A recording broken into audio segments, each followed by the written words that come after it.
আসসালামু আলাইকুম। এটা এটা এটা কি মানুষ না? এটা এই জানি কি কয়, তো আমি অবশ্য জানি না। হ্যাঁ, ও রিকি মাউস না কি কয় আর কি। অনেক আমি একটু ওনার লাগে একটু দেখা করার লেগে অনেক চিন্তা ভাবনা করতে আছি। তা আজকে বাজে পাইয়া গেছি আর কি। ঠিক আছে, দেখেন এটা কি। ওই বিকি মাউস মূলত ইনি একজন মানুষ। ঠিক আছে, আমি প্রথম বুঝি যে এটা কি মূলত। উনি একজন মানুষ, অনেক দেশি ওনার লাইসেন্স বানাইবো কইয়া 1600 রিয়াল খেয়াল আইসে আমার কাছে আর কি শেয়ার করলো যে ভাই এই অবস্থা আর কি। মানে কোনো নতুন যদি এটা বাচ্চাদের খেলনা রিয়া, ওই যে বাচ্চাদের খেলনা রিয়া নতুন কোনো কিছু হয় তো ওটা তলে আর কি এরকম গেট মেট বানায় আর কি ইয়া করা হয়, আয়োজন করা হয় আর কি সুন্দর করিয়া।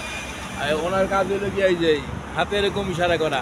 এটা সৌদি আরবে প্রায় জায়গায় এরকম দেখা যায় আর কি, এগুলো নতুন ইয়াতে। Bye bye.